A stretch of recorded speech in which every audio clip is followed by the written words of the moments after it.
என்னடா என்னத்தை பார்த்து சிரிச்சிட்டு இருக்க? ஒரு நியூஸ். என்ன நியூஸ்? இன்ஸ்டா மூலமாய் காதல் மலர்ந்தது, நன்றாய் வளர்ந்தது, 6 மாதத்தில் கவிழ்ந்தது. எப்படி? அப்படித்தான் நடக்குது. இந்த ஃபேஸ்புக், இன்ஸ்டாகிராம்னு சோஷியல் மீடியா வந்த பிறகு இந்த மாதிரி காதல் மலருது, கொஞ்ச நாள்ல பிரச்சனை ஆயிருது. அப்படியா? ஆமாடா. அதுவும் பொம்பளை பிள்ளைக வெகுளியா பசங்களை நம்பி அவனுக்கு விரிக்கிற வடையில ஈஸியா விழுந்துடுதுங்க. பிறகு ஏமாந்து வாழ்க்கையை அடிச்சுக்கிடுதுங்க. பொண்ணுங்க கவனமா இருக்கணும்ல. ஆமா. இப்ப நம்ம நண்பன் சதாவும் கட ஆரம்பிச்சிட்டான். அப்படியா? ஆமா. இன்ஸ்டால பக்கத்தூர் பிள்ளைகிட்ட பழகி வலையில விழ வச்சுட்டான். என்னென்னமோ நடக்குது. அவனை எங்கடா இன்னும் காணோம்?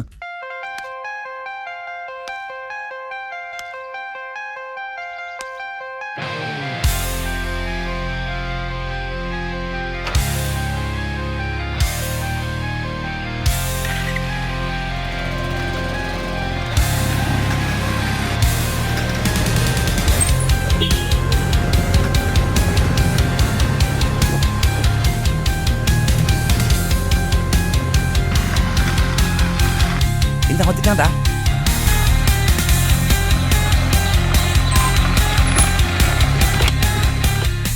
வாடா மாப்ள. ஹாய்டா. என்னடா என்னமோ லவ்லாம் பண்றியா? ஆமா, இன்ஸ்டால வந்துச்சு, விழுந்துருச்சு. உங்க வீட்ல சம்மதிப்பாங்களாடா? சொன்னா தானே. எப்படியும் சொல்லித்தானே ஆகணும். கல்யாணம் பண்றதா தான் சொல்லலாம். என்னடா சொல்ற? இப்பதானே வேட்டை ஆரம்பிச்சிருக்கேன். ஒண்ணு விழுந்திருக்கு. கொஞ்ச காலம் இன்னும் கொஞ்சத்தை வேட்டையாடிட்டு அப்புறம் அடுத்த கடத்தை யோசிக்கலாம். இது தப்புடா. நம்பிக்கை துரோகம் பண்ணக்கூடாது.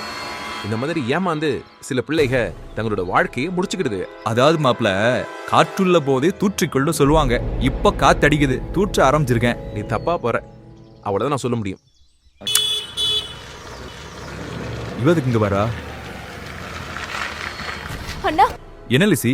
நம்ம தங்கச்சி லீனாவ அவ காலேஜ்ல படிக்கிற பசங்க நம்ம வீட்டுக்கு போய் அவளை தூக்கிட்டு போக போறாங்களா? லீனா, என் தங்கச்சி.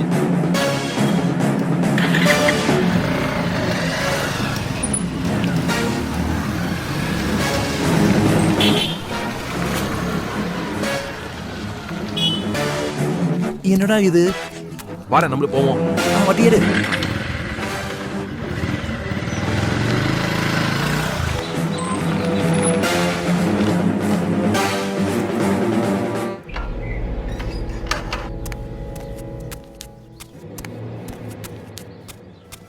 லீனா, லீனா.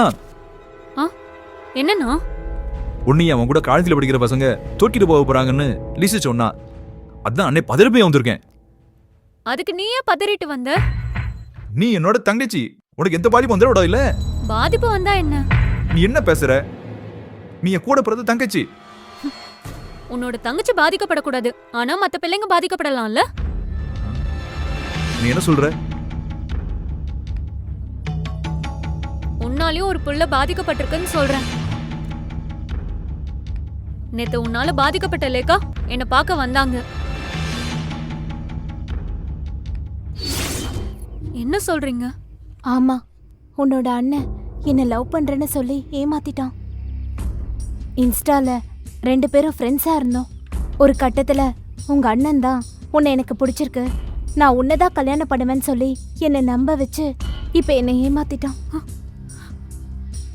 ஏன் என்னை ஏமாத்திட்டேன்னு கேட்டதுக்கு என்கிட்ட எதுவும் கேட்க கூடாது, கேட்டனா உன்னை பப்ளிக்கா அசிங்கப்படுத்துவேன்னு சொல்லி மிரட்டுறான். என்னோட பிடி அவன் கையில இருக்கு, அதனால என்னால ஒண்ணுமே செய்ய முடியல. எங்க வீட்ல யார்கிட்டயும் சொல்றதுக்கு பயமா இருக்கு. அதான் ஃப்ரெண்டு கிட்ட விசாரிச்சு உன்னை பார்க்க வந்தேன். அவன் என்னை கட்டிக்கலன்னா கூட பரவாயில்ல, என்னை அசிங்கப்படுத்தாம இருந்தாலே போதும். சரி, கவலைப்படாதீங்க, நான் என்னோட அண்ணன் கிட்ட பேசுறேன்.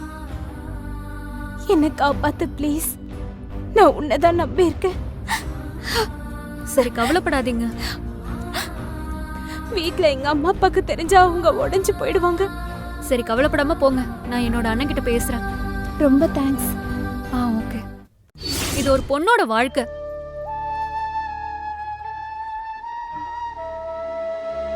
நான் உன்னோட தங்கச்சி மாதிரி அந்த பொண்ணும் இன்னொரு அண்ணனுக்கு தங்கச்சி தானே. உன்னோட தப்ப உணர்த்துறதுக்கு தான் நானும் லிசியும் இந்த பிளான போட்டோம்.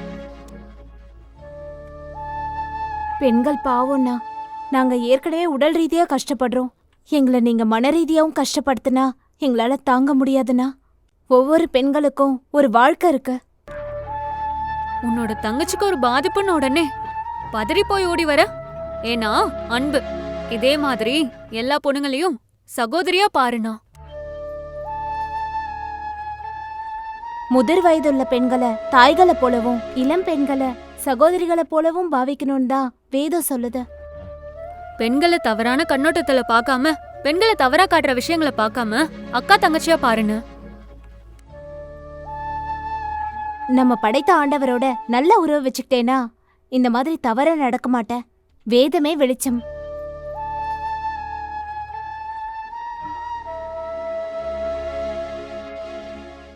கண்டிப்பா இனி நான் பெண்களுக்கு பாதகனா இருக்காம பாதுகாவலனா இருப்பேன். இப்ப காத்து நின்றுச்சு, இன்னும் தூத்த மாட்டேல்ல.